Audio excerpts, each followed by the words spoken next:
Hello, good evening, everyone. Welcome back to the seventh interactive session on circular dichroism and Mosby spectroscopy. In the last six interactive sessions, we have been discussing about circular dichroism. That has been initially we talked about symmetry elements and point group theory, and then we came into how they are important to understand chirality in inorganic metal complexes, etc. And we discussed how circular dichroism is an important spectroscopy to understand the structure of protein, their chirality, etc. And today is the last session on the topic circular dichroism, where we will be discussing mostly about the application of circular dichroism. From the next session, which is tomorrow only, uh, 6 to 8 p.m. Saturday, we will start our discussion on Mosby spectroscopy, and we will be solving the assignment questions on Mosby spectroscopy, where I'll be giving a brief overview of Mosby spectroscopy. So it's a very interesting topic. I hope you guys are following the recorded sessions, and I request you to be the part of the live interactive sessions every week. In today's session, we will be talking about three to four applications of circular dichroism, and then we will be solving some assignment questions.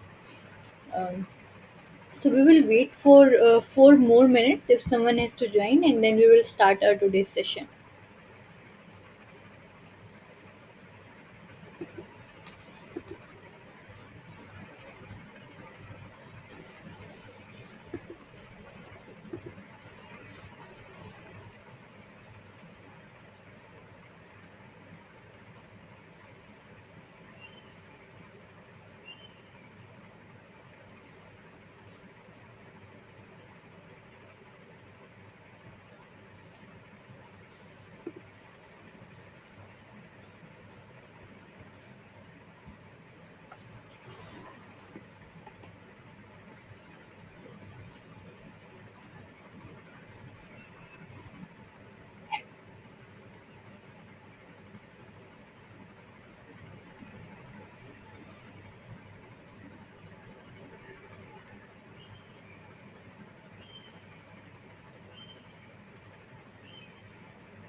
Okay, so we are starting with our today's session.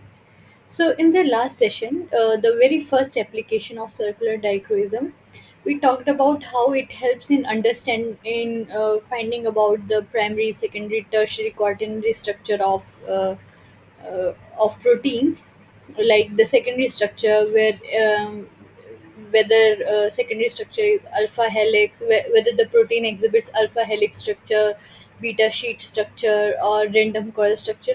So circular dichroism, based on the peaks, positive, negative peaks we get in circular dichroism spectroscopy, we can find out what is the structure of protein that we have in our sample. So that application we have already discussed, and we will be talking a bit more about it later in the class. But another example where the circular dichroism spectroscopy uh, has its application, it is in understanding the chirality in inorganic transition metal based inorganic complexes. So in this particular slide, if you see, we have been given this absorption spectra. So here we have molar absorption coefficient. This is a molar absorption coefficient given here, and on the x-axis we have wavelength given in nanometer. Okay, and we can see that there is a pi to pi star based transition here, an absorption corresponding to pi to pi star transition, and then there are LMCT bands, and then in a zoomed version from 600 to 700, we have also been shown DD transition. Okay, so in this particular example, in the main lecture content, we are talking about cobalt cell complexes. So how do you prepare cobalt cell complexes? Let's start with that first. So if we take a salicylaldehyde.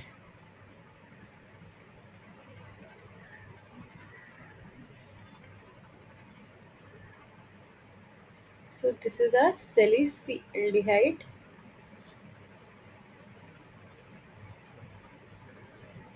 and we add any amine based compound in it, and then in the presence of methanol as a solvent, and we reflux these two uh, s- compounds, salicylaldehyde with any aromatic amine or any aliphatic amine. So what do we get? We get silane organic ligand, and this is how it look like.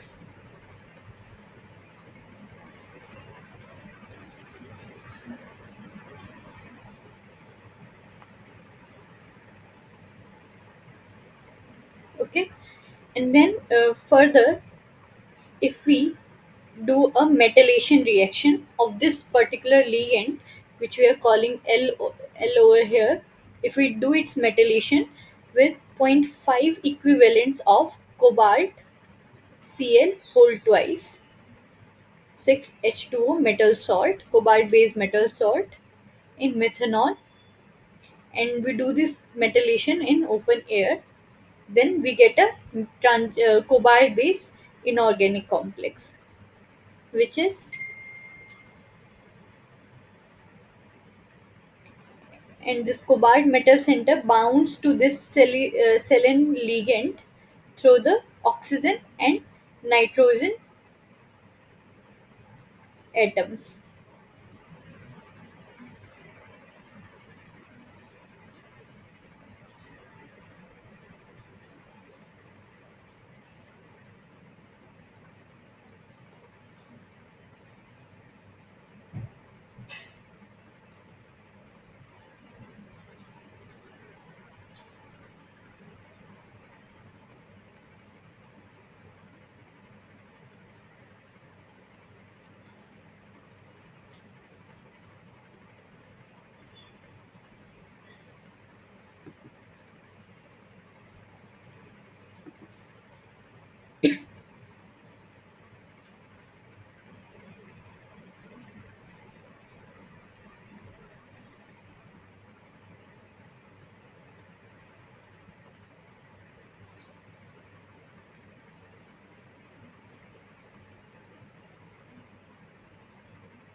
So this is our cobalt selen complex. Cobalt selen complex. Now, if you remember, on this nitrogen we have this R substituent, and this R can be anything. This R is, if we take this R as an aromatic ascorbic acid, sorry, amino acid, I'm sorry, amino acid, any aromatic amino acid. So, in this particular example, I'm discussing about how you can induce chirality in a inorganic metal complex, and then how can you get different CD signals for different substituents in that particular inorganic metal complex. So here, if we take R equal to benzyl amine,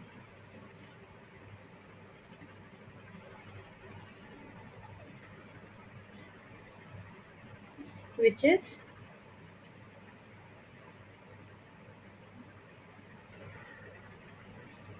this is your benzyl amine, and if we label it as, where in this metal complex, if R is equal to benzylamine, we label it as L1 and C1. L1 ligand, which is then metallated with cobalt salt to get C1 metal complex.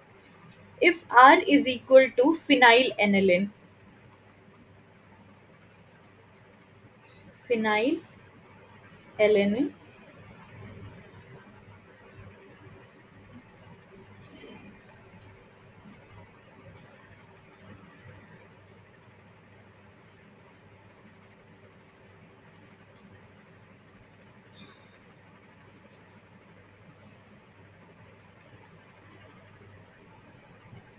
where we have this carboxylic acid group.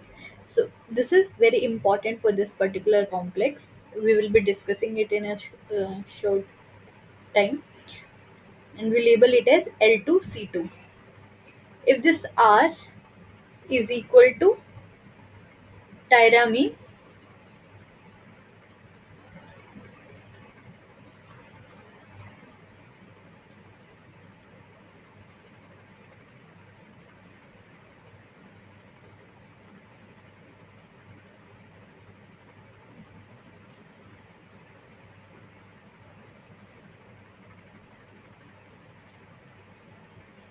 then we label it as L3C3,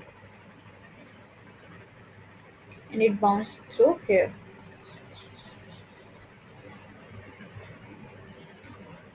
And if R is equal to tyrosine,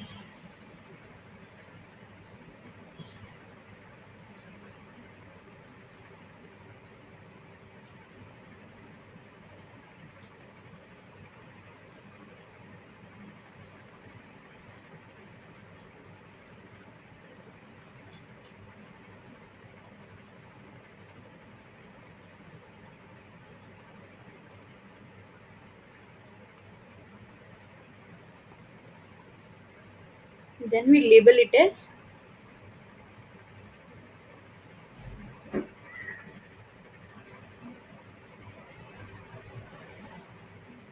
L4C4. So now we took these four different substituents, where we are changing the R, the type of R substituent, and then uh, we recorded for these four different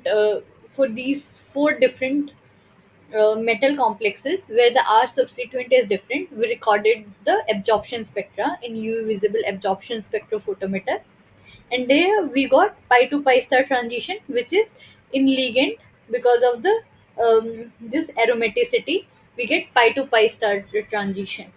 Then we have DD transition, which is because of uh, cobalt.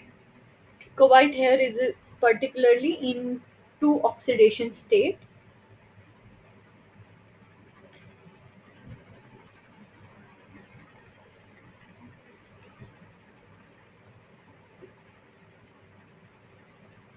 So it is in D7, and then because of that we get DD transition.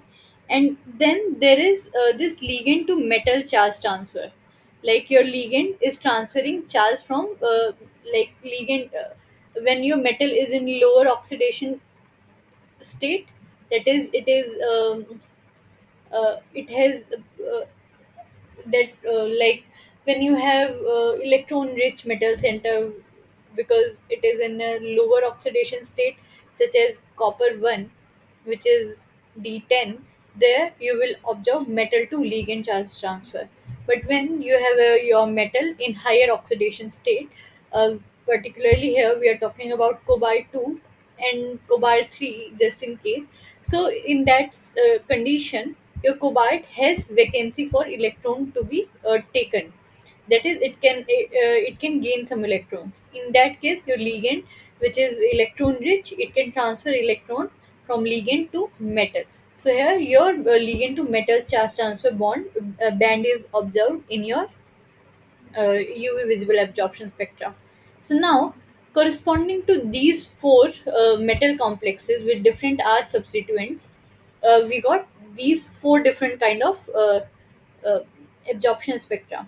Now, for the four samples, we recorded the CD spectra. So in the CD spectra, we found that there is a peak.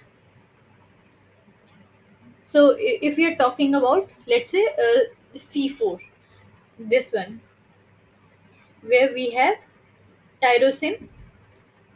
If we talk about, let's say, C4, for C4 we recorded our CD spectra at different pH conditions. So at different pH conditions, we went from pH 2 to pH 6. So when we go from pH 2 to pH 6, we recorded optical spectra, absorption spectra, and CD spectra simultaneously. So now,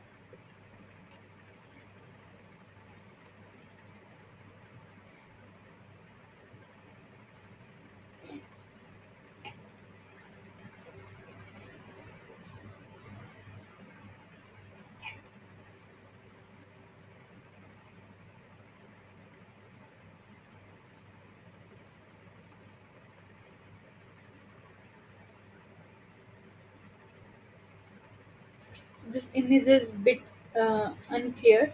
Give me a second.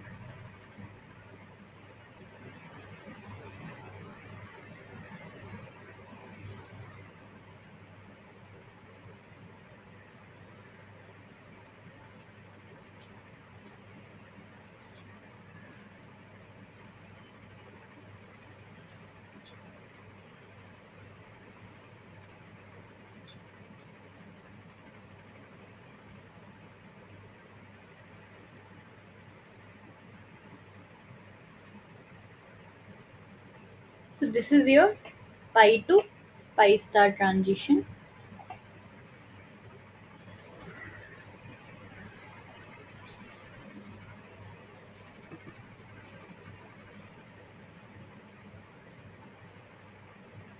And in the similar region where you have your pi to pi star transition in absorption spectra, you get a CD spectra peak in positive side, which is, you can say, positive cotton effect.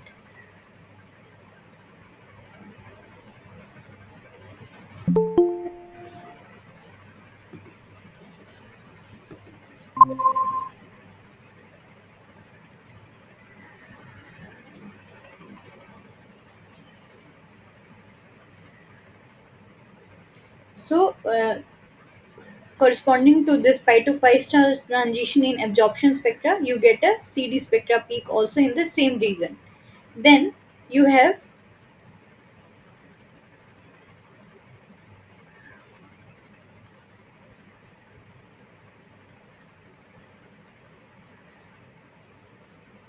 then you have LMCT bands and DD transition bands. Okay, so here you have your,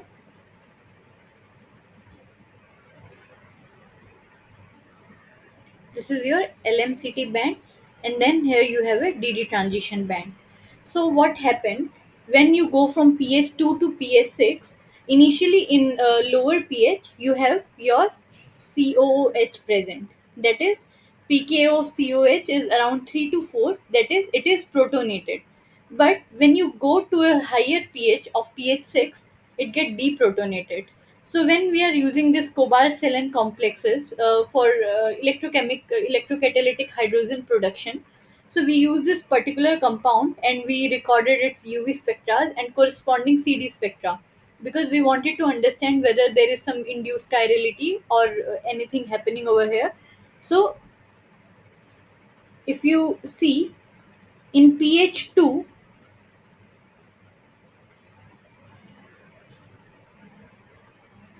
in this particular region, you have no.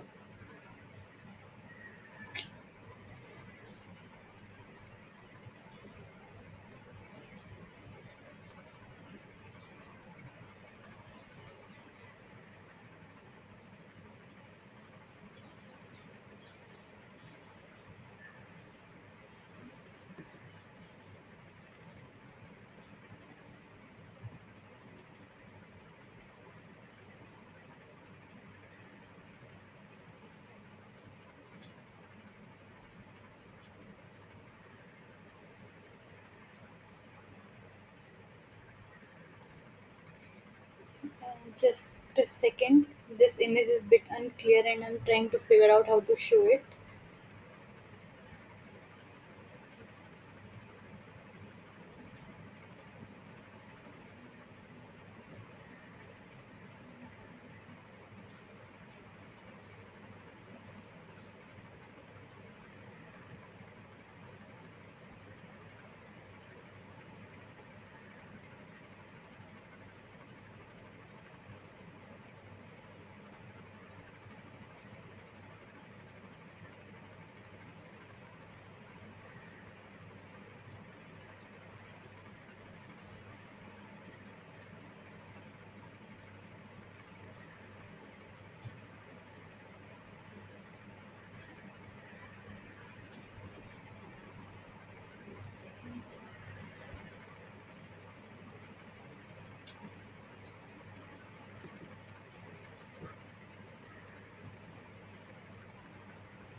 Yes.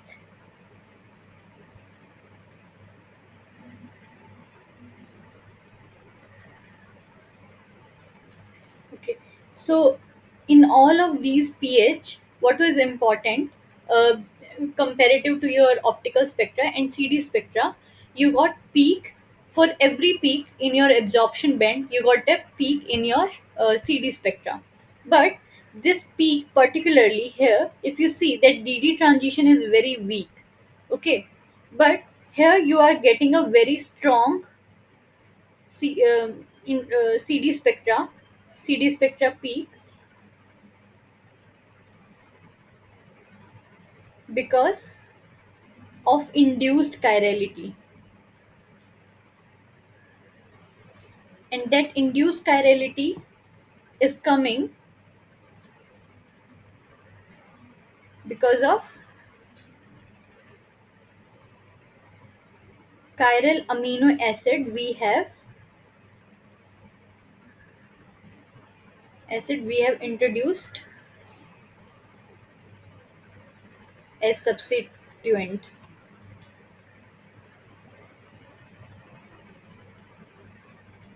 Now these four complexes were taken for hydrogen production in a for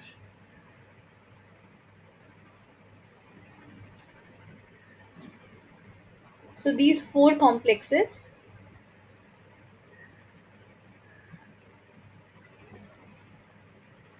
were tested for electrocatalytic hydrogen production,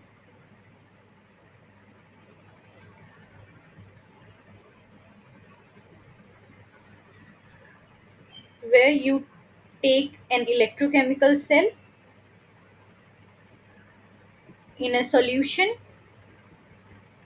It could be organic solution or any water solution also, any buffer solution you can also take. uh, Cobalt saline, I think it is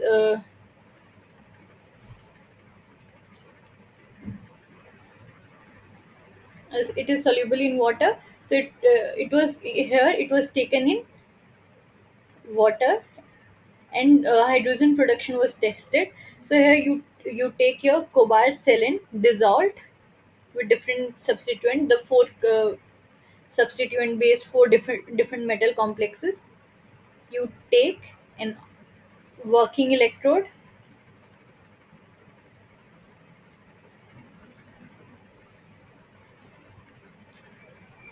you take a reference electrode,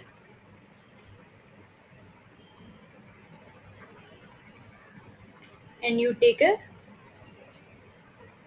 counter electrode, which is a platinum coil or a platinum wire.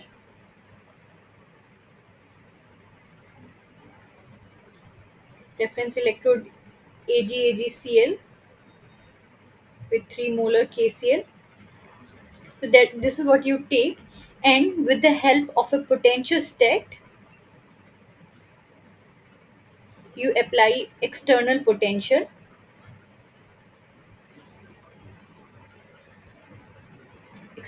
bias or potential. That is, you give when you are doing reduction, you are scanning in a negative direction, cathodic side, that is from uh, right to left, and for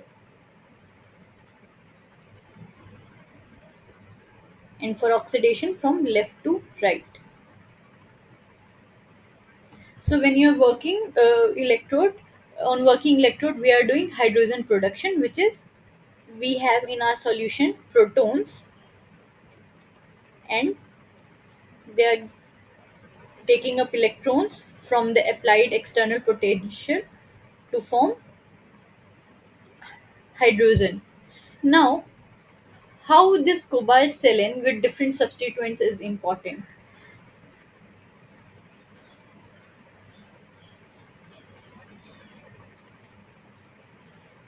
So, for example, if you take a DMF solution, let's say, or let's just take a pH 7 solution.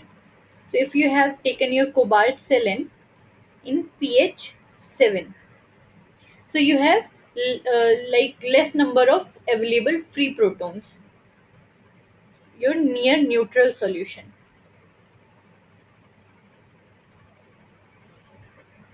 less number of free H plus ions, because equal number of H plus and equal number of OH minus, and the water is in like neutral H2O form.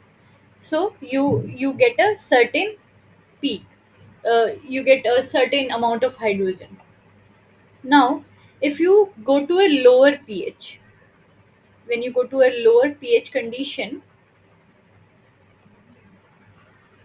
the availability of H plus ions, free ions, is high, is high. So among four examples we took here in the Elvin C1, we don't have any functional group where this protonation or deprotonation can happen. When if we take benzyl amine in a neutral solution or in a lower pH condition, it won't make any difference. Then in phenylalanine, similarly, uh, if we take it as at a lower pH, it would be protonated, it would be in COOH form. Otherwise, in a near neutral condition, it would be COO minus. Similarly, for your tyrosine, so these two are important, and that's why in this particular example we are talking about the C4 complex. Okay, so here, when we took a pH of 3 to 4, and pK of COH is 3 to 4, that is, it stays in protonated deep, it is protonated in a lower pH condition. So what happened when you do a hydrogen production? you need a constant relay of H plus ions to be bind with your metal center for hydrogen production.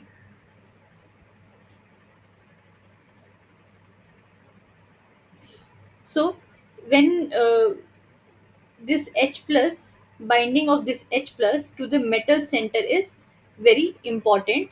Faster it is, faster would be your rate. Okay, so this is the key step for electrocatalytic hydrogen production.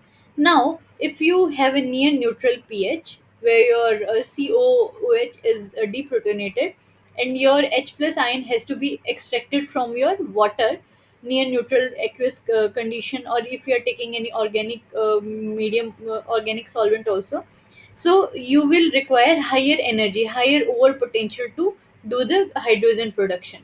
But when you go to a lower pH condition, your COO minus would be protonated to COH, and then if you do hydrogen production, this H plus can relay to your metal center directly. That is, from here it can relate to the metal center, bind with metal center to form cobalt H, and then hydrogen reduction could be proceeded. That way your availability of H plus ion is already there with your metal center, and then from your solution H plus will keep protonating here, and then there would be almost relay of protons from the solution, which would be a faster condition. That is, your rate will be faster in that condition at lower pH. So what we observed, uh, this was about how this particular complex is important in your hydrogen production, how pH conditions affect different uh, catalytic activity. But then in the CD spectra also, this particular complex, you can observe this complex in CD spectra, such that you find an induced CD spectra because of your chiral amino acid, chiral tyrosine amino acid. So in a cobalt selen complex, if you take your R substituent as any amino acid which is chiral and also exhibit any acidic group, such that it can induce proton relay in your structure, it will give you a better rate for hydrogen production. And then you can also characterize it through your CD spectra.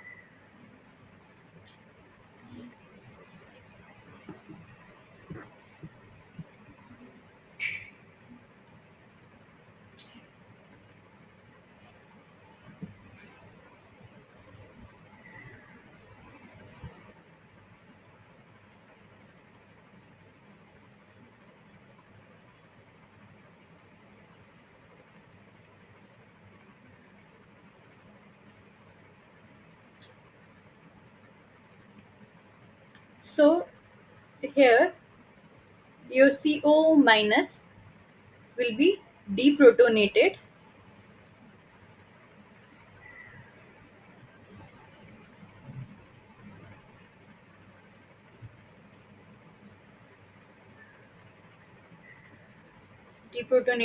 in pH more than P- 4 conditions,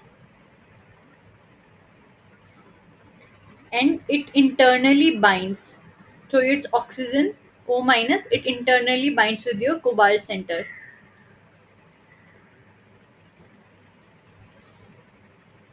binds with metal center. And when you increase the acidity, that you go to lower pH less than 4, it get deprotonated and it induces proton relay, and the proton access to cobalt center is enhanced, and it will participate better for hydrogen production. Like for less than pH 3, it get active for hydrogen production.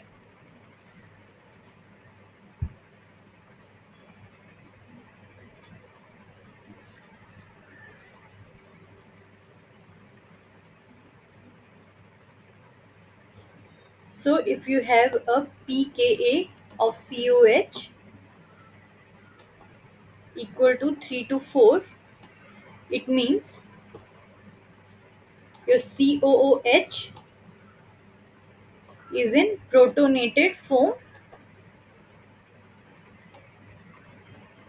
and it participates in electron relay for enhanced hydrogen production. So this was one example how chirality can be introduced in transition metal complexes, and you can characterize them, their properties with the help of CD spectroscopy. Then we have another example, which is G quadruple X.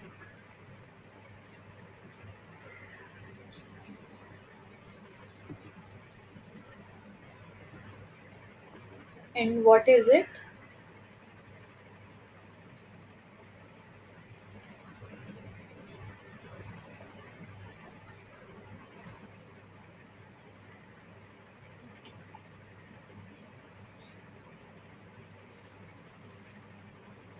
So G quadruplex means G is your guanine amino acid, and it looks like this guanine amino acid. So, what happens in our body? There exists a guanine based hydrogen bond network in DNA,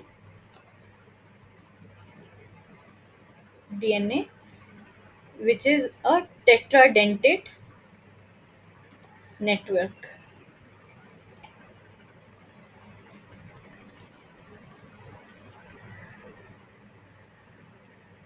And this is what we call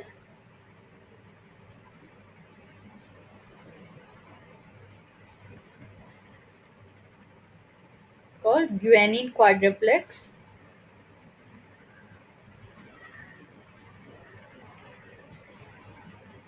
or G quadruplex.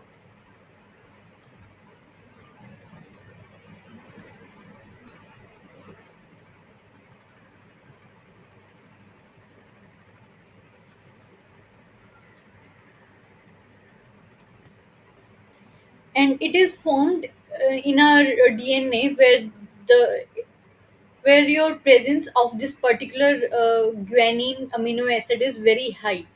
So it is formed in parts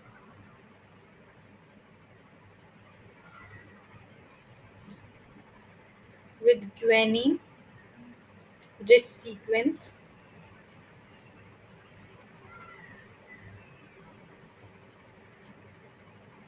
of DNA, and it is found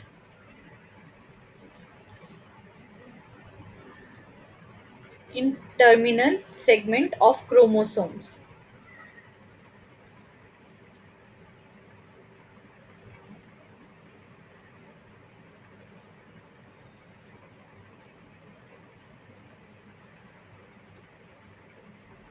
which we call telomere. So this is your G guanine rich part in chromosomes in DNA. So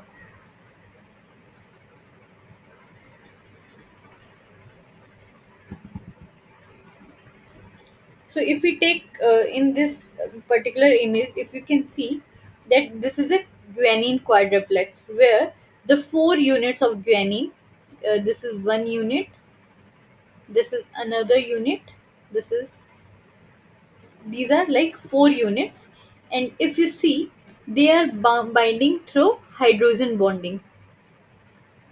The four of the units are bound through hydrogen bonding, and now a metal center is present, which is sodium potassium. So Na plus K plus. So you must have heard of sodium potassium transport in our body, the sodium potassium pump. uh, so this is where Na plus K plus ions bind. So and this guanine quadruplex is present in our body. So now this is one quadruplex. Now each one of the quadruplex can interact with other quadruplex also in through different hydrogen bondings. So this is, you will say that this is your one quadruplex, then another. So there are loops and then they are also interacting with each other in different ways. So this is what we call guanine rich sequence of DNA and call it telomere.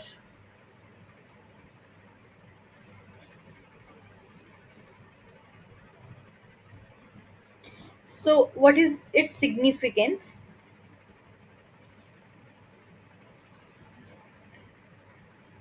So your guanine quadruplex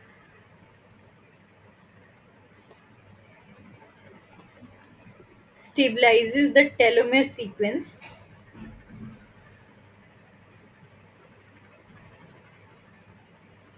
The telomere sequence,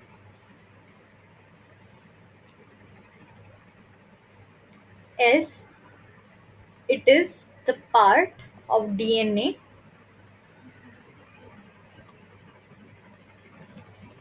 which gets affected by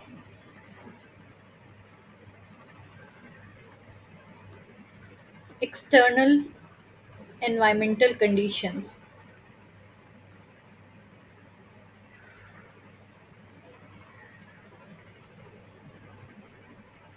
like pH, temperature, etc.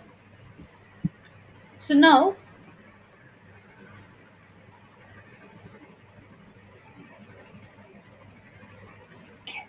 as I said, so each of the quadruplex, so you can see that this is one quadruplex, G quadruplex, and it has four unit bound to each other.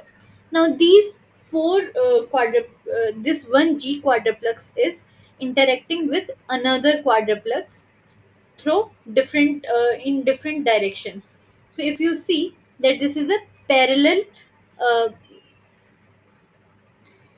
parallel interaction,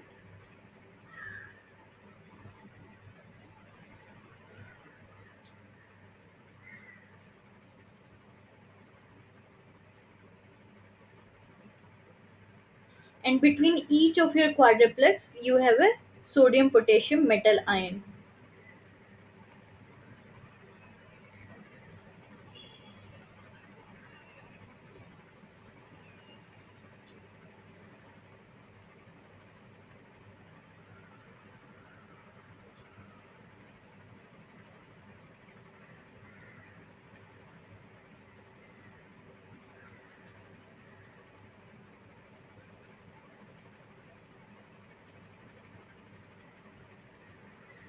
So if you go in details, so there are different ways these G quadruplex are arranged in our DNA, which we call parallel, hybrid, and anti-parallel. So based on the different orientations they kind of interact, we get a we can record a CD spectra corresponding to each of the orientation.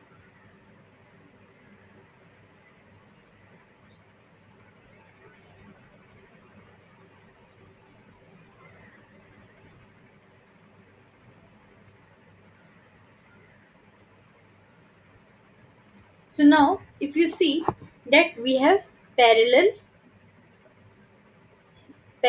hybrid, and anti-parallel orientation of these G quadruplex. So here if you see for parallel, when we record a CD spectra we get a positive and negative peak, and the wavelength has been given over here. In hybrid we get three different peaks, two positive followed by a negative peak. So at a lower wavelength we get a negative peak and then we get two positive peaks. In anti-parallel we get a positive negative positive uh, order of order of peaks in CD spectra. So then, in one of the examples, uh, we take a sample where we have taken mixture, different samples, like sample 1 2 3 4, and then we want to understand, we took different, a buffer of these different G quadruplex, and we wanted to understand in which sample we have which type of G quadruplex, what is the orientation. So how can you differentiate between them? So G quadruplex, because it is made up of guanine amino acid, and guanine is our chiral amino acid. So it gives a CD active spectra. Now, for different orientations, as we discussed, we get a different CD spectra peaks in positive and negative direction at certain wavelength positions. Now, for these unknown samples, when we recorded the sample, we found,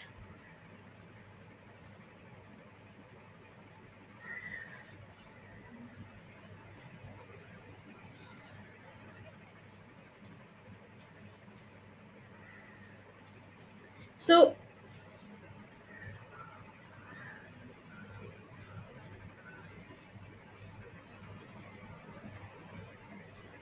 these are the five different buffers we have taken: TRIS, TK150, TK, TBSK, and TBS. So the highlighted one are the peaks. This one, if you see here, the bold one are our experimental results. And now from this particular, we have to find in that sample which kind of G quadruplex is in majority. So if we start from the top one, TBS, we see that if your zero is here and you draw it, you see there is a peak. There is a peak at lower wavelength, which is positive. Then there is negative, and then there is positive. So you have a positive, negative, positive. So that order, if you see carefully, in anti-parallel we have this particular order. So we can say that in TBS buffer we have anti-parallel G quadruplex is present in majority. Then in TBSK, this is your zero baseline, and then you get a negative, positive, and then there is no peak. So you got only two peaks, which is negative, positive. And if you see, in a parallel orientation, you get this negative peak at a lower wavelength, and then a positive peak. So we can say that it has parallel G quadruplex in majority. Then in TK, similar pattern was observed. So this is your negative, positive, and then there is no peak. So again, you have a parallel enrichment in this particular sample. Similarly, in TK150, we get a negative, positive, and negative peak. Again, we have a parallel enrichment of G quadruplex over here. Now, in the trace buffer, if you see, we have a first a negative peak, then positive peak, then positive peak again. So here you have a negative, positive, and positive. This is your order. So this type of order where we have got in hybrid. Hybrid means it contains both parallel and anti-parallel in a random order. Like there is no set pattern, but it contains a parallel order somewhere and then anti-parallel order, and you can call it as a sum of both parallel and anti-parallel quadruplex. So this is what we call hybrid G quadruplex. So this is how, based on signals, positive, negative signals, number of signals, and peak wavelength positions, you can differentiate in your unknown samples of your protein, your or your G quadruplex samples, which particular sample is present in majority, and what is its structure, etc. So this is one of the application of CD spectroscopy. So these were few of the examples that has been discussed in the main lectures also, which I tried to summarize. Now we will be going to the questions of the assignment. So the very first question is, what information will we get from CD melting graph of protein? CD melting graph of protein.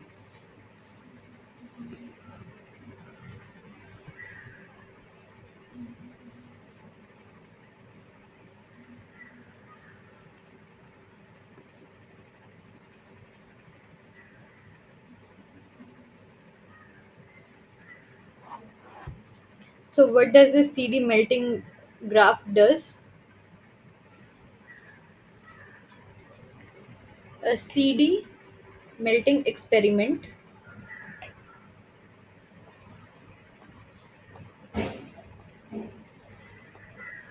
records CD spectra, which is ellipticity versus wavelength at a fixed wavelength. Uh, CD spectra is what I'm saying, ellipticity versus wavelength. But in this particular condition, what happens in a CD melting graph? We take a CD spectra where we record ellipticity at a fixed wavelength,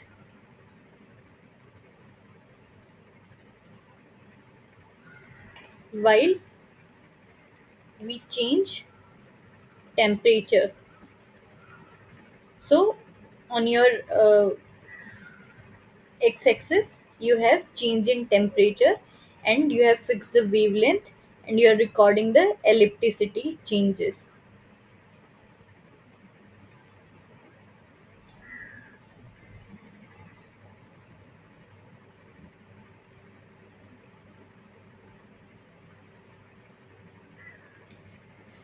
From this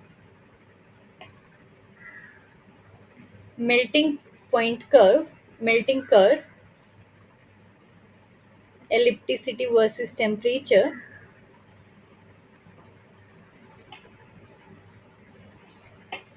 you can determine the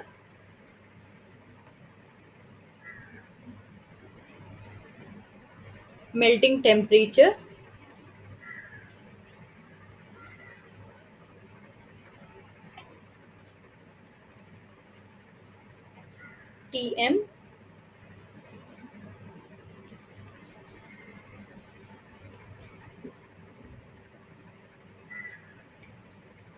Tm, the temperature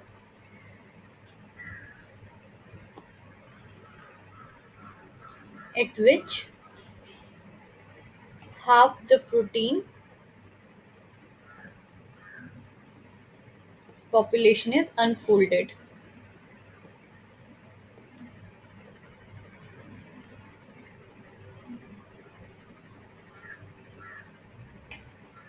That is, your protein structure get destroyed at this particular melting temperature, or you can say the point of 50% loss of the structural signature. That is, whether it contains alpha helix structure, beta sheet structure, random coil structure. So based on that, you can find out whether the protein has its structure loss happened to the 50% or not.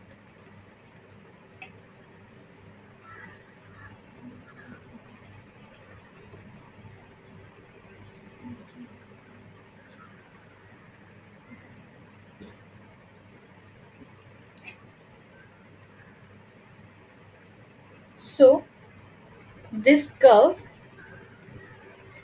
it directly reports how the protein's secondary or tertiary structure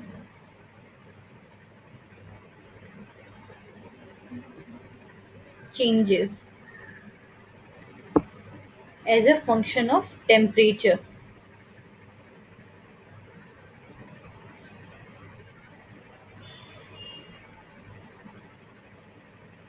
So what are the options?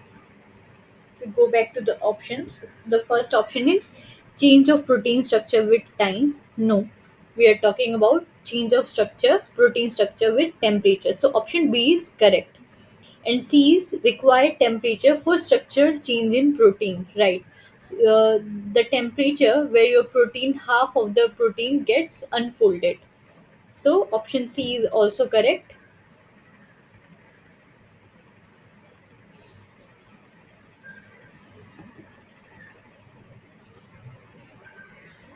And then D is fluorescence property of protein.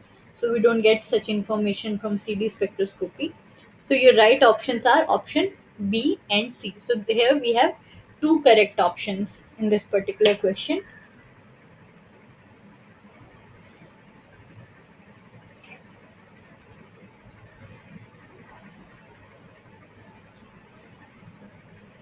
So now the next question is about your cobalt cell and complex, the example we just now discussed. So the above molecule is CD active in visible region because of, so you get a signal in CD spectra only when you have a absorption, when you have a peak in when you have peak at that particular position in absorption spectra. So unless and until you have a peak at a particular wavelength in absorption spectra, you can't get a CD active spectra at the CD active peak at that particular wavelength in your CD spectroscopy.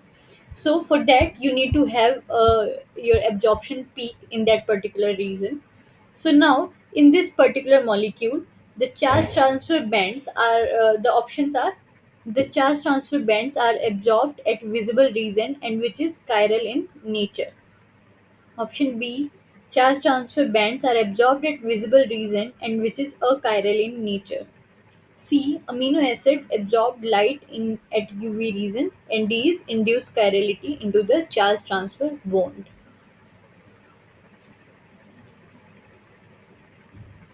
So we just now discussed that in this cobalt cell complex you get a pi to pi star transition corresponding to ligand. Then you get ligand to metal charge transfer band at invisible region and also DD transition band. So in visible region, we are talking about this strong because DD transition is very weak uh, peak. Very you get a very weak uh, peak absorption, but LMCT is a strong absorption comparatively comparative to DD transition. So here in that in a visible you got a peak because of this charge transfer from ligand to metal. Okay, fine.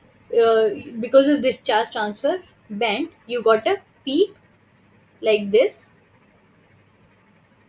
is your visible region, 452 your visible region is from 400 to 800 nanometer, but I'm showing that around 450 to 550 you have a LMCT, and this is your pi to pi star transition.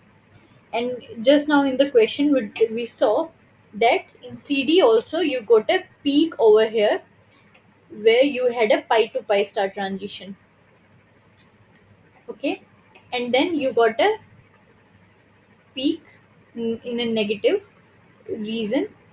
Now it was fine that due to ligand based transition you got peaks in absorption spectra because of pi to pi star transition, and you got ligand to metal charge transfer peak in absorption spectra. But we get CD spectra only when your sample is chiral. Okay, so in your ligand, if you have, this is your ligand. Okay, in your ligand if you see, this is your tyrosine, or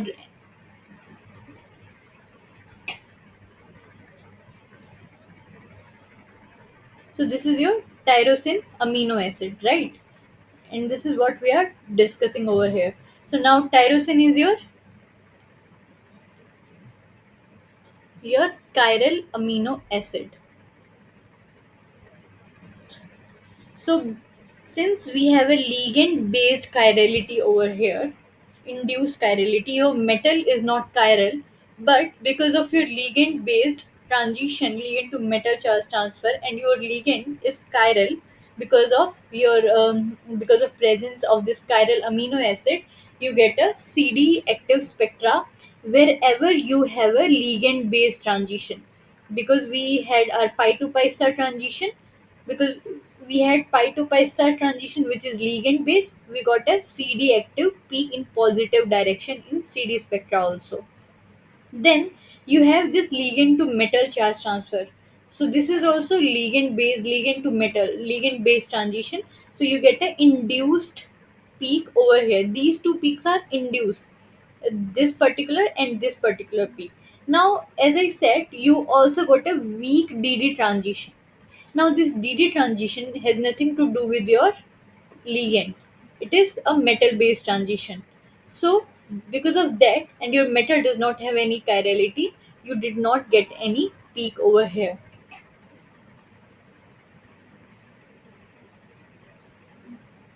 So, we get a induced CD spectra because of induced chirality in ligand which has a chiral amino acid. So, based on this, if you see the right answer, charge transfer bands are absorbed at visible region and which is chiral in nature. So this is your right option, option A. Then option D, induce chirality into the charge transfer band because of uh, chiral amino acid. So option A and D are your right options. Now, in this third question, TM, the melting point, we just discussed about it in the first question. Melting point of a protein is high means. So we know melting point is where your protein start getting unfolded, like it has unfolded to the 50% of its to a 50% extent. Now, uh, so what does it means? If you have a higher melting point of protein, so we can say that structure of protein changes at a very high temperature. Option A.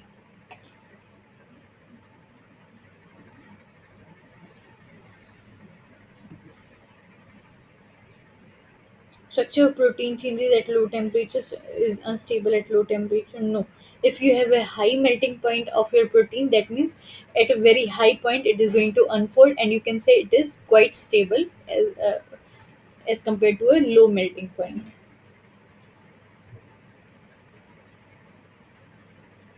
Then, in a general spectroscopy tool, we generally measure. So this is a basic question. So in any spectroscopy, intensity and energy are the primary measured quantity. So most spectrometers measure intensity of light.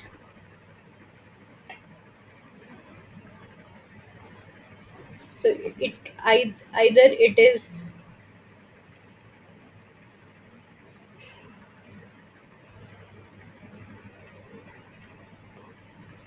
absorption of light,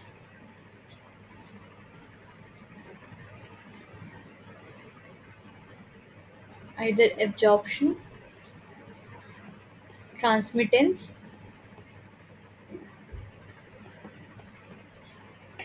reflect, reflected, or emitted light. So it measures the intensity of light.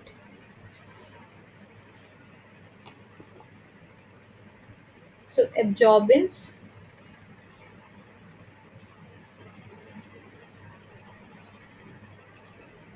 is minus log I by I note, where I is transmitted light and I note is incident intensity of light.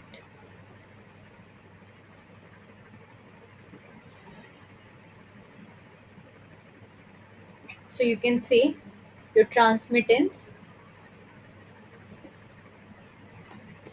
is transmittance T is I by I note. So and emission intensity, so this is absorption and transmittance, how they are interconnected. And then in emission intensity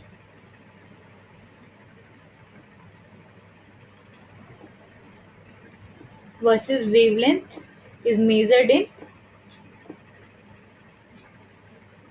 fluorescence or phosphorescence spectroscopy, or you can say photoluminescence spectroscopy, photoluminescence studies.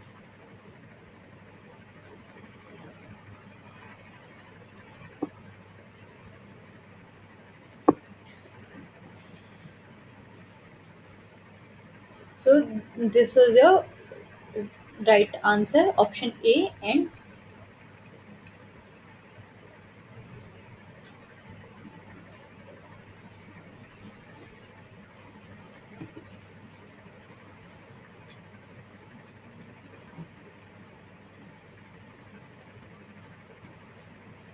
now in the fifth question, which are incorrect statements regarding the processional motion in NMR?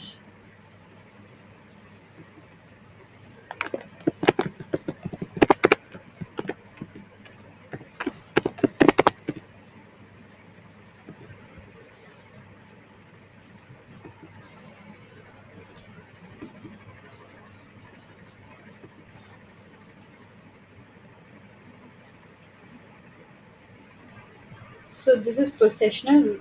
Basically, it is precessional. There is a writing error. So what happens in a precessional motion? So you have a spinning nucleus, a spinning nucleus in different directions, and this spinning nucleus is so it is for example, let's say, mm,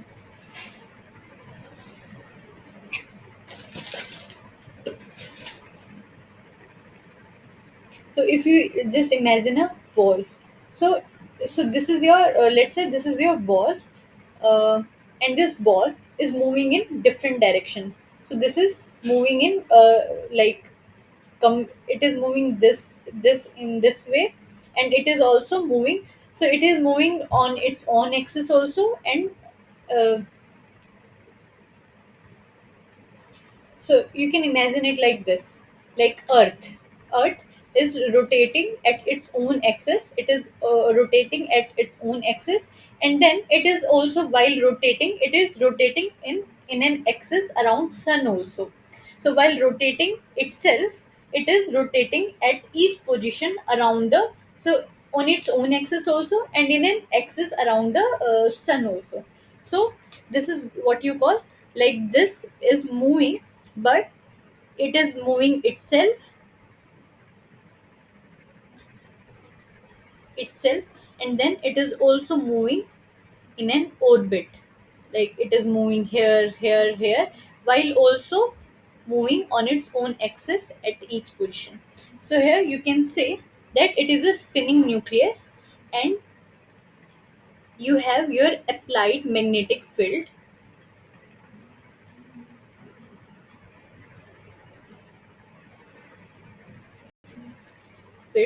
and your this spinning nucleus is creating an orbit where it is rotating.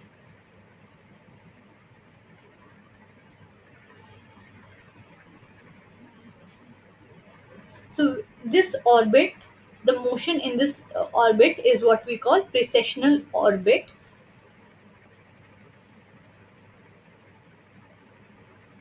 So in this precessional orbit, if this is the motion, and and because of this nucleus, because of its own magnetic field and the applied magnetic field, it is moving in a certain orbit. So this is what we call precessional motion.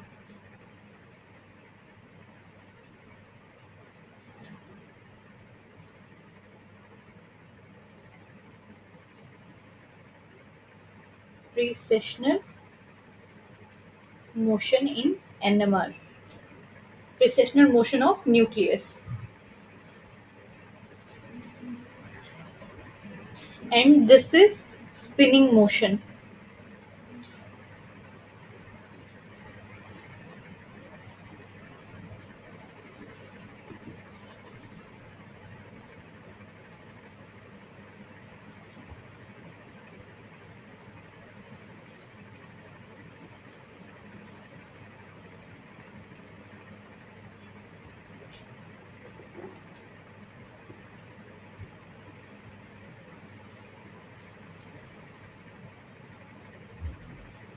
And this is what we call Larmor precession, which is the precession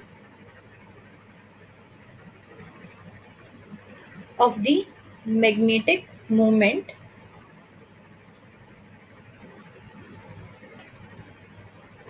of an object about an external field, about an external magnetic field.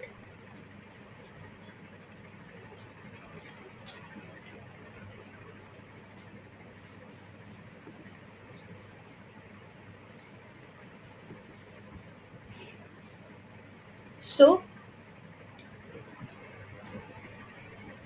the precessional motion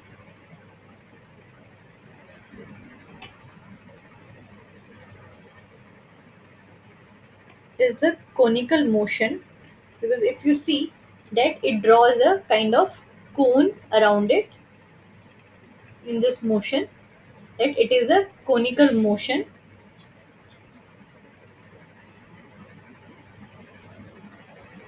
of a spinning atomic nucleus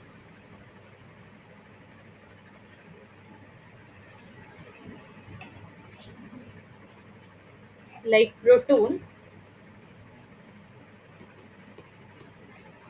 around the axis of an around the axis of an external magnetic field.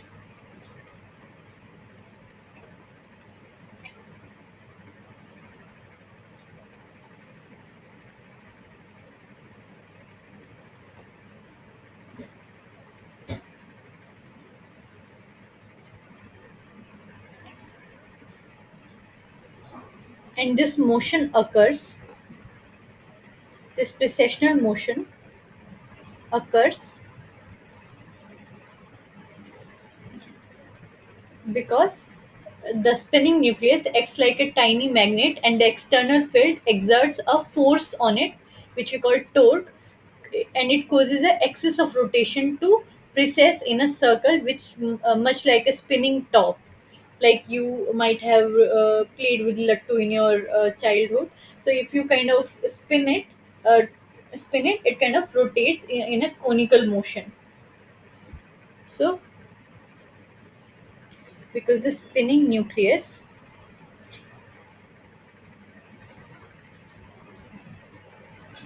act as a tiny magnet,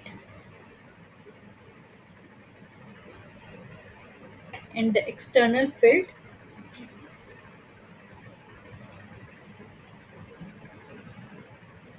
exerts a torque on it,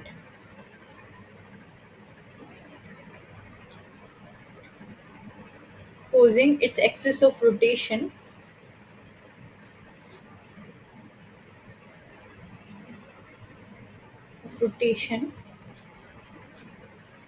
to precess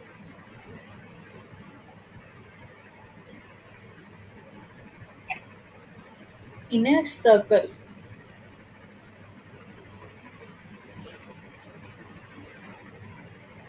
and you could see that this external field is perpendicular. So going back to the question, what are the incorrect statements regarding the precessional motion? The first option is the axis of nuclear magnet is oriented exactly perpendicular to the magnetic field.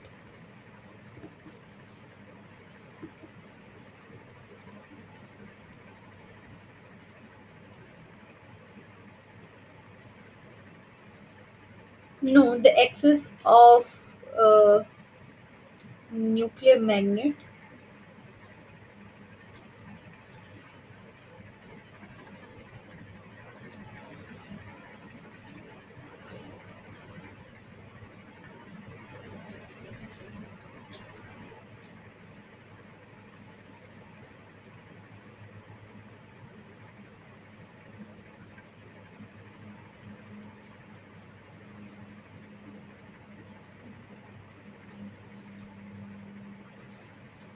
So if we electrons like the proton and we just discussed, so electrons are considered as a tiny bar magnet. No, we just now talked about it.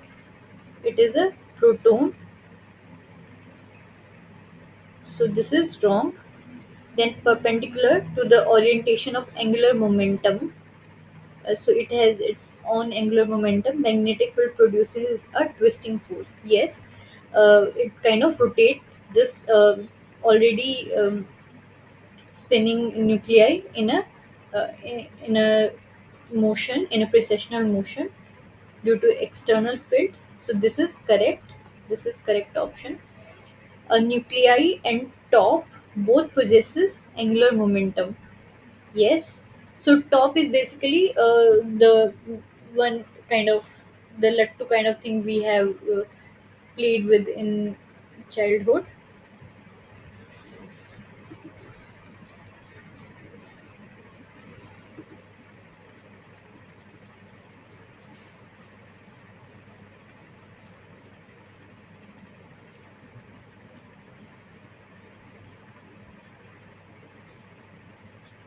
So talking about each of the option. So first option, the axis of the nuclear magnet are oriented exactly perpendicular to the magnetic field.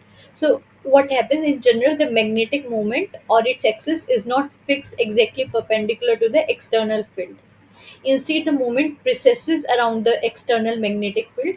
So it is not exactly perpendicular. So this is your applied magnetic field, and it is kind of precessing in all the conical directions, like in all the directions in a conical motion.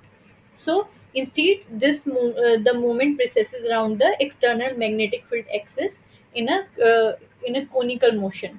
So only in special experiment movement can be the only in certain conditions you can say that there could be a situation where the nuclei is aligned perpendicular to the applied magnetic field, but not at all the times. So it is not all the time that it is exactly perpendicular, so this statement is wrong. Now, nuclei and top both possesses angular momentum. So this is the standard classical analogy we use. A spinning top has an angular momentum, and then under an applied torque, it precesses. So when you play with the top and you kind of rotate it, so under an applied force that we have applied on it, it kind of rotates in a conical manner. Similarly, a nucleus has a spin angular momentum I, and when you apply an external magnetic field, it kind of precesses in a Larmor precession motion. Okay, so this option is correct. Then option C is perpendicular to the orientation of angular momentum. Magnetic field produces a twisting force. We have discussed it just now that the magnetic field produces a force which is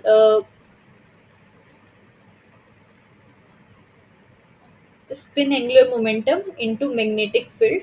and that torque is the twisting force that changes the direction of angular momentum and produces this precession motion. So this statement is correct. Option D, electrons are considered as a tiny magnet. So yes, electrons do have a magnetic moment, and they can be considered as tiny bar magnets. But in this particular context, in NMR, we are only concerned about protons. We treat nuclei. Uh, uh, this NMR basically concerns nuclear magnetic moments, not electron spins. So here the statement is bit tricky. So for NMR, we are concerned about magnetic nuclear magnetic moment, that is corresponding to proton, not electrons. So the last question is, in Mosbaer spectroscopy, the approximate energy used for gamma ray emission is. So Mosbaer spectroscopy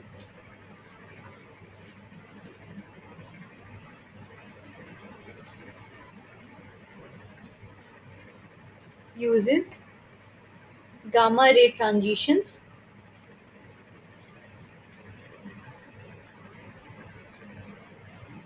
that is nuclear transitions,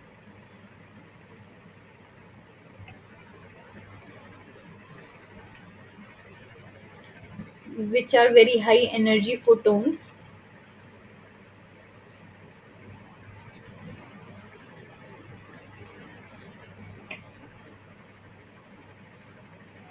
high energy photons in in the kilo electron volt range, that is 1000 of electron volts.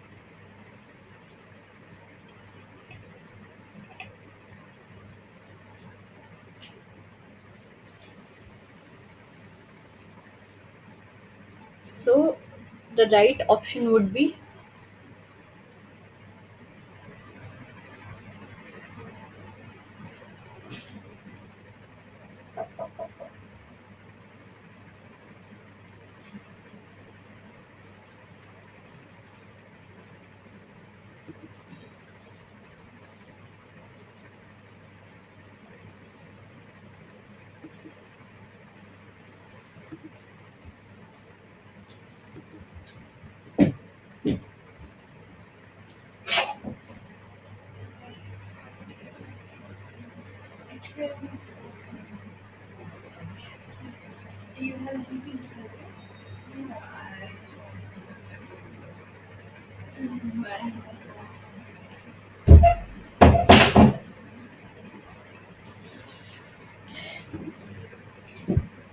so the right option here,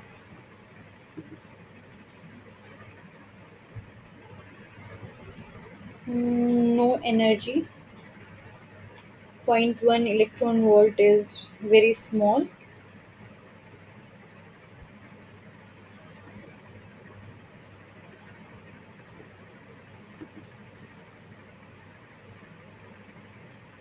So it uses generally a very high energy.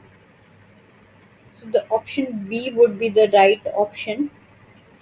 So in Mosby spectroscopy, the commonly used isotope is 57 Fe, and if you solve for it,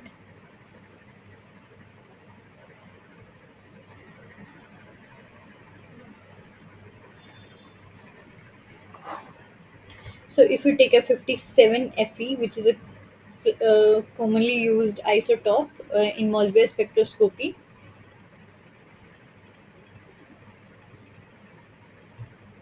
and it has an energy of 14.4 kilo electron volt, which is 14,400 electron volts. And as we know, 1 electron volt is 1.6 into 10 raised to minus 19 joule. And if you convert this energy, 14,400 into 1.6 into 10 raised to minus 19, So it comes around 2.31 into 10 raised to minus 15 joule. And if you convert it to frequency, uh, which is nu equal to E by h, h is your Planck's constant. So 2.31 into 10 raised to minus 15 joule divided by 6.6 into 10 raised to minus 4 joules second, it comes out to be around 3.5 hertz. 3.5 into 10 raised to 18 hertz. And uh, wavelength is your nu is equal to c by frequency.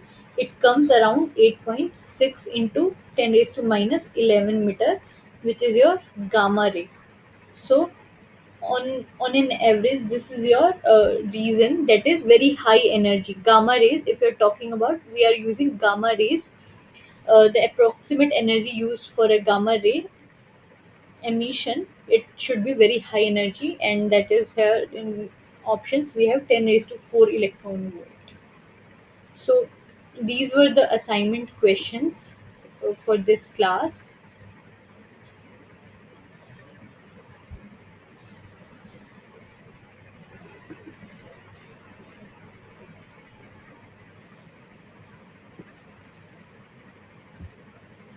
So I think we have solved all the questions, and this was all about your CD spectroscopy. So since we have some time left for half an hour, we will be taking some other examples, some other questions.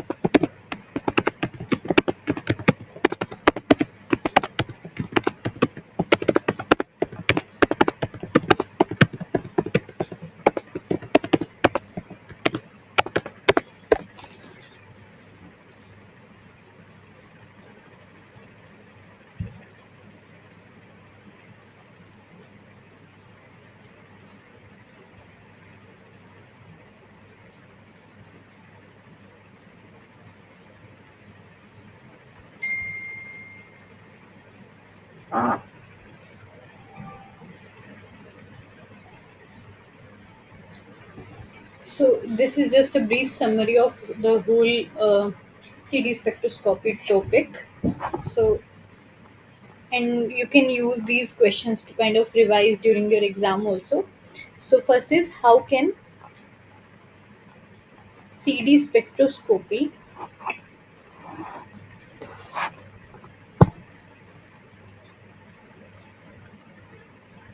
be used to determine the secondary structure,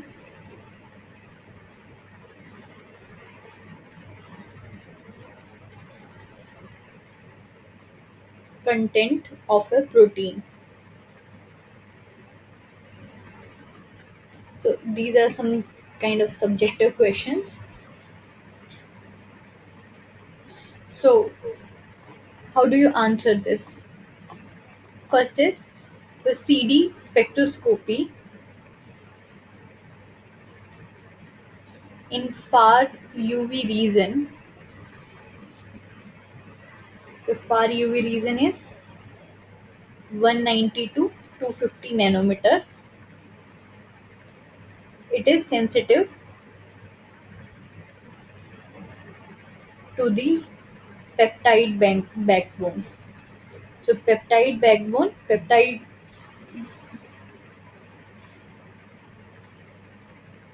is your amino acid based protein chain.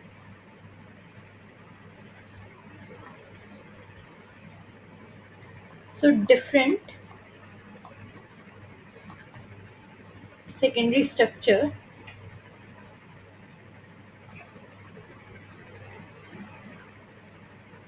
have characteristic CD spectra.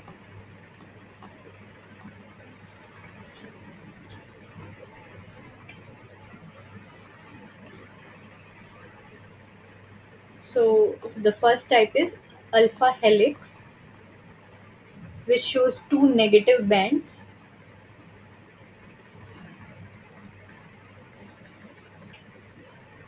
at 208 nanometer and 222 nanometer, and a strong positive band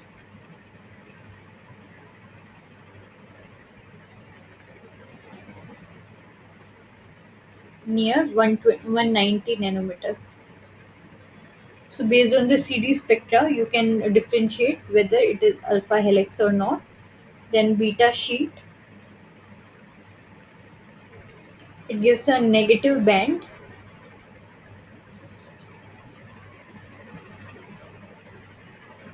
near 218 nanometer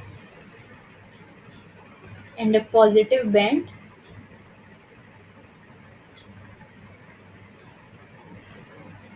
near 195 nanometer. Then you have a random coil structure.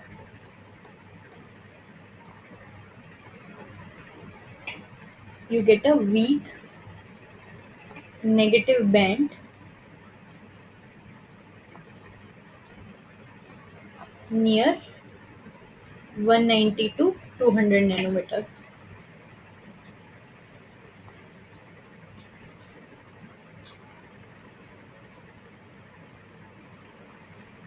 So this kind of this kind of question can come: how can you determine the secondary structure content of a protein? So the question might look like: estimate how much alpha helical content is retained in a mutant versus wild type protein.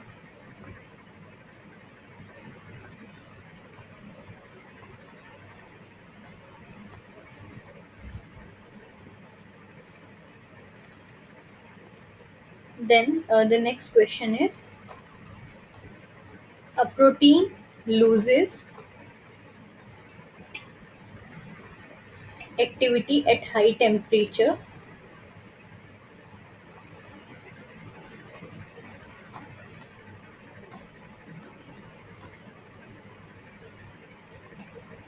How can CD help explain this?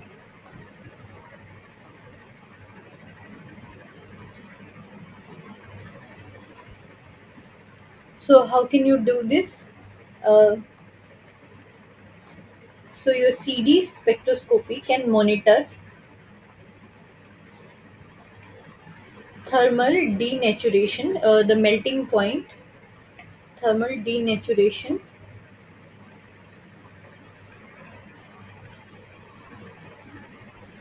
by measuring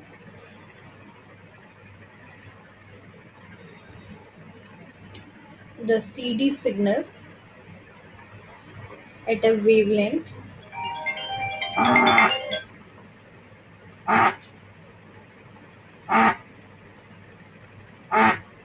characteristic of secondary structure.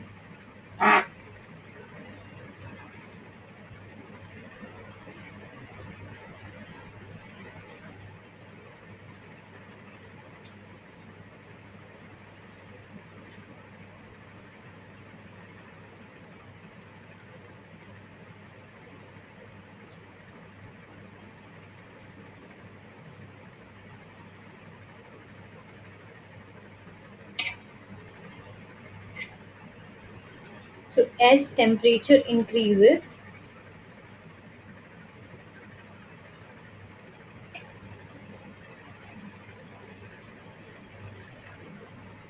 the signal decreases, indicating unfolding of protein. So for this, you generally get a thermal denaturation curve, a thermal denaturation curve, which is ellipticity versus temperature, can be plotted to determine the melting point.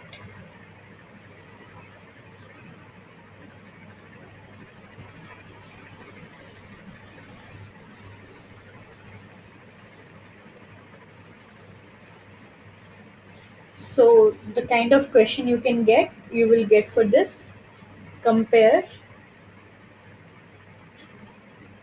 the melting point of wild type versus engineered protein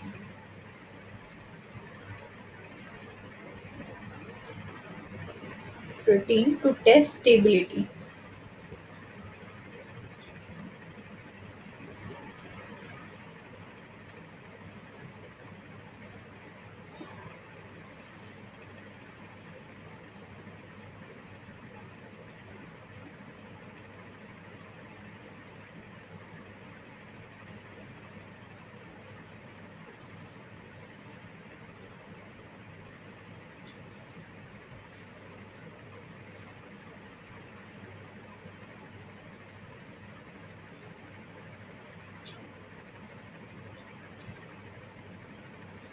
And other similar question you will be asked, like a researcher wants to confirm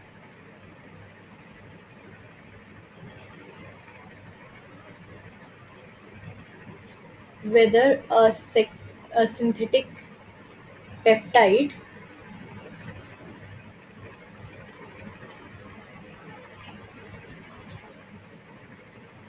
forms a alpha helix in solution. What CD experiment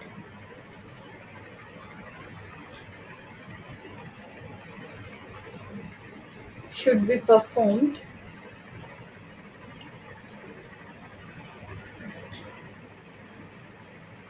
and what results would confirm this?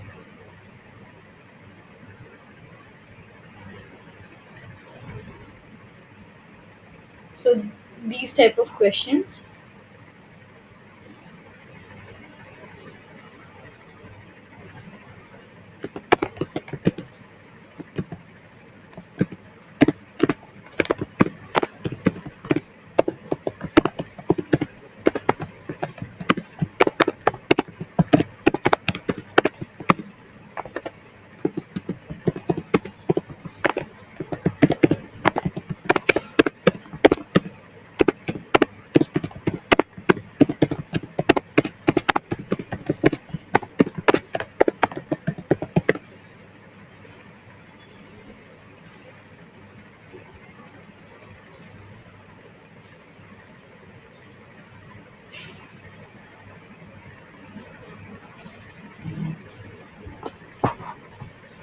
Then another question is, in CD spectroscopy,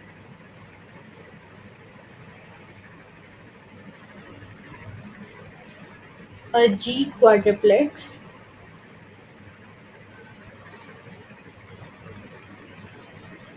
structure with parallel orientation, parallel topology, typically shows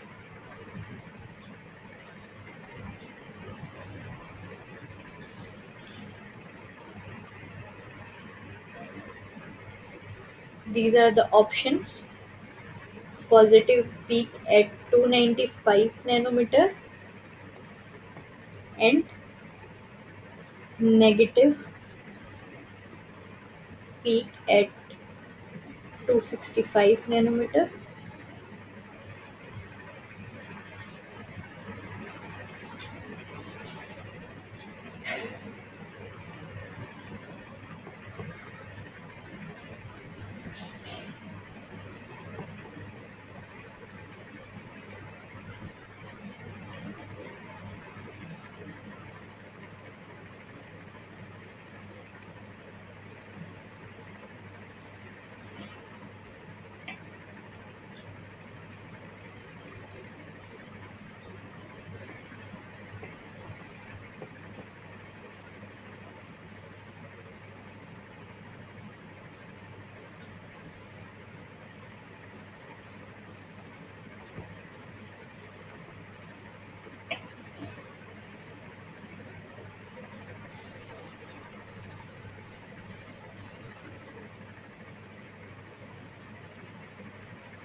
Positive peak at 280 nanometer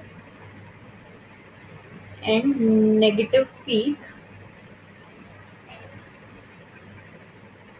at 300 nanometer.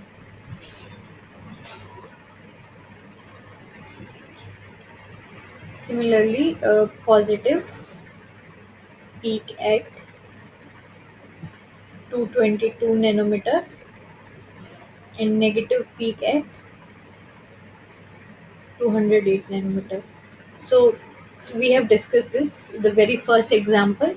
So find out the right answer for this. This is just for your practice. Now this another question is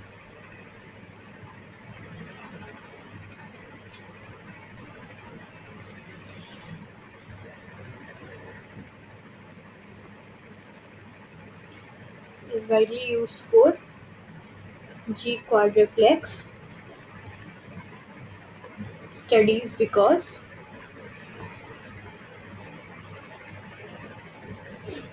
A, it measures exact base sequence of DNA.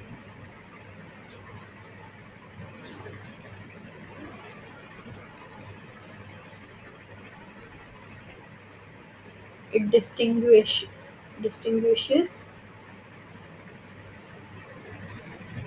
parallel versus anti-parallel G quadruplex topologies.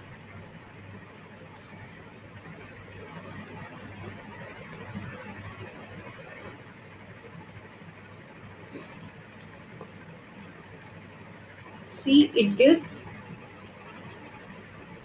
3D structure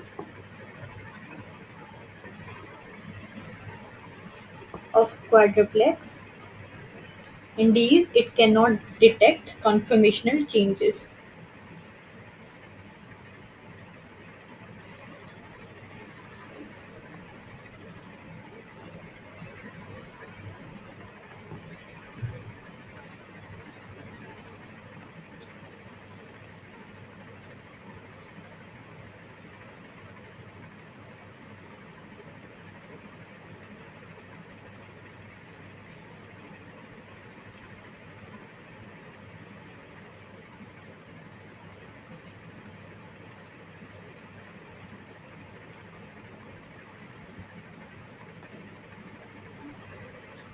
Addition of K plus ions to a G-rich DNA sequence often results in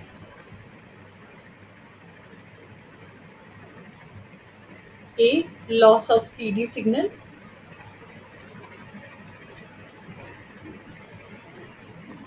stabilization of quadruplex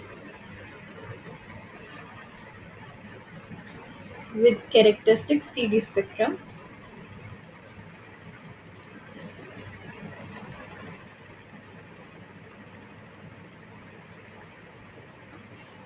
C, random coil formation.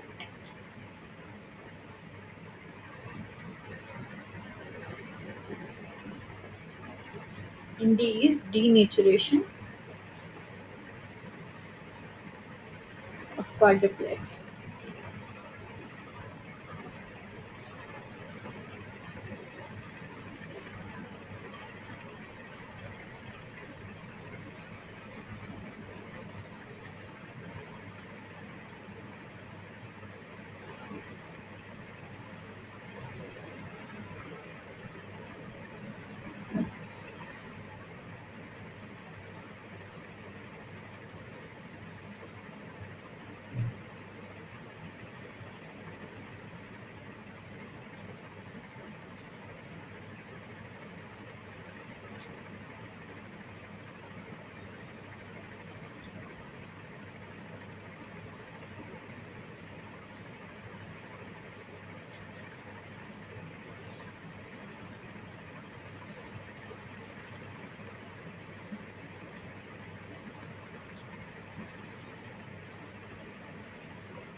So transition metal complexes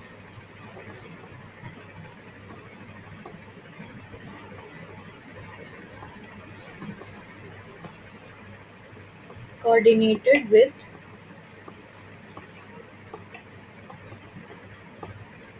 substituted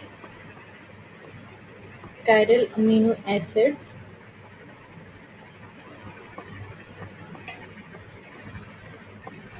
are often studied using CD spectroscopy because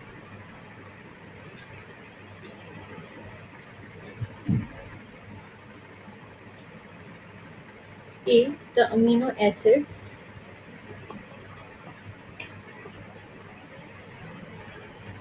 make the complex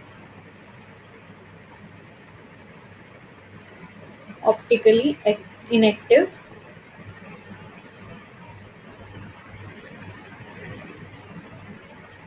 B. The complexes can adopt chiral coordination geometries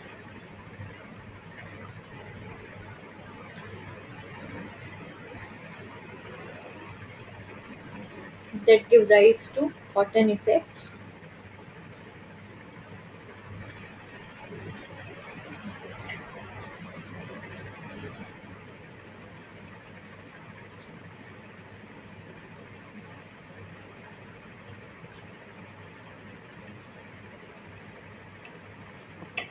C.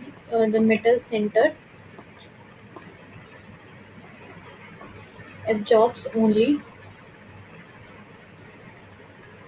in the IR region.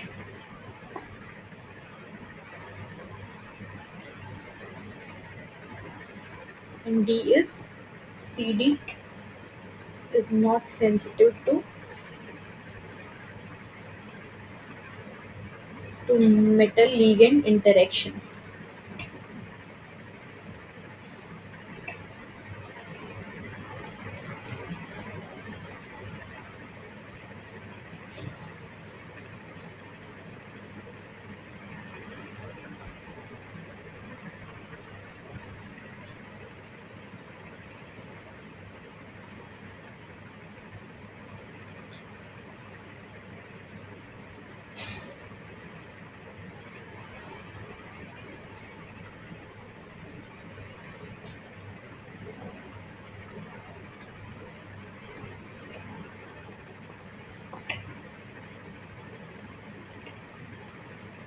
So this is the last example I'm giving.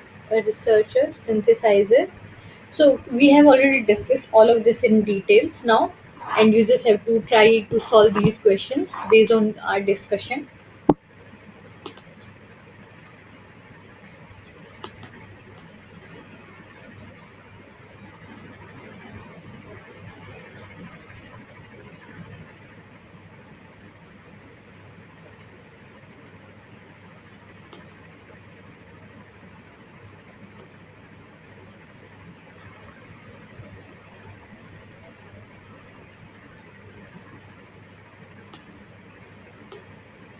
Show strong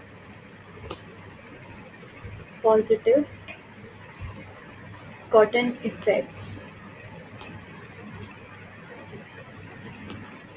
around 300 nanometer. What does this indicate?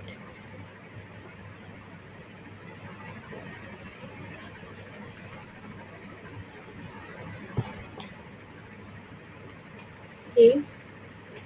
Charge transfer influenced by the chiral ligand environment.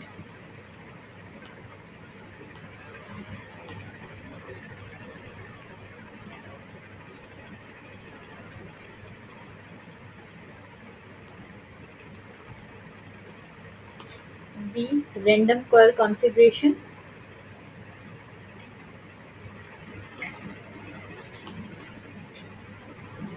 formation. No chirality at the metal center.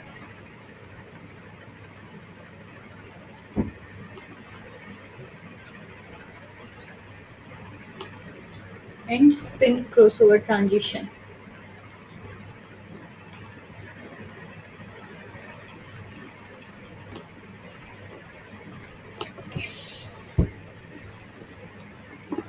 So this was about the CD spectroscopy.